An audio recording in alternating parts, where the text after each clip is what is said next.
আমরা marble lake থেকে ঘুরে এসে এখন আমরা আসলাম Bamni Falls. Come to Bamni Falls. তো আমরা বামনি ফলসের ভিতরে ঢুকবো। তো বাবা কত লোক হয়েছে, মানে সব লোক মানে এখানেই চলে এসছে ঘুরতে, এত ভিড়। তো অনেকেই দেখছি উঠে উঠে আসছে, তাদের হয়তো ঘোরা হয়ে গেছে। তো আমরা এখন নিচে নামছি। তো 4টা অবধি টাইম, তো আমাদের তাড়াতাড়ি নামতে হবে নিচে। কি সুন্দর দেখো, জলটা যাচ্ছে, ওই ঝর্ণার জলটা বয়ে যাচ্ছে। ওই দেখো কি সুন্দরের থেকে পাহাড় দেখা যাচ্ছে।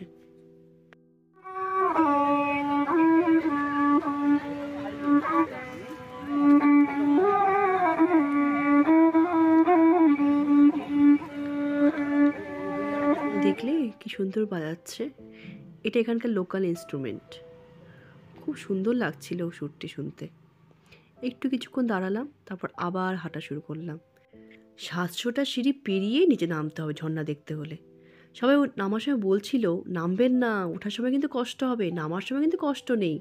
তাও কি মন মানে, তাও নামবই আমি দেখার জন্য। পাথর কেটে সিঁড়িগুলি বানিয়েছে। আমি তো ভাবলাম এটাই মনে হয় শেষ। তো অনেকে বলছে না না, ভালো করে ঝর্ণা দেখতে হলে আরও নিচে যেতে হবে। ঝর্ণার আওয়াজটা কি সুন্দর, ঝর্ণার আওয়াজই মনে আমাকে টেনে নিয়ে যাচ্ছে ঝর্ণার কাছে।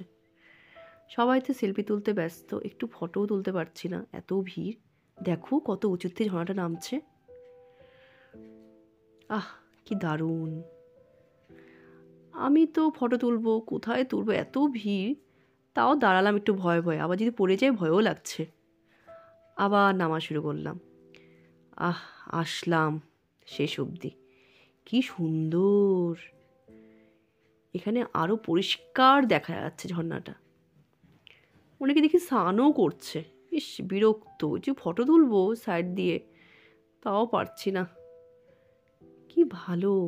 আর কত উঁচুতে দেখো লোক বসে আছে, কিভাবে গেল এরা, আমার তো ভয়ই লাগছে দেখে। তবে আমার জীবন সার্থক, কষ্ট করে নেমেছি, না আসলে মিসই করতাম।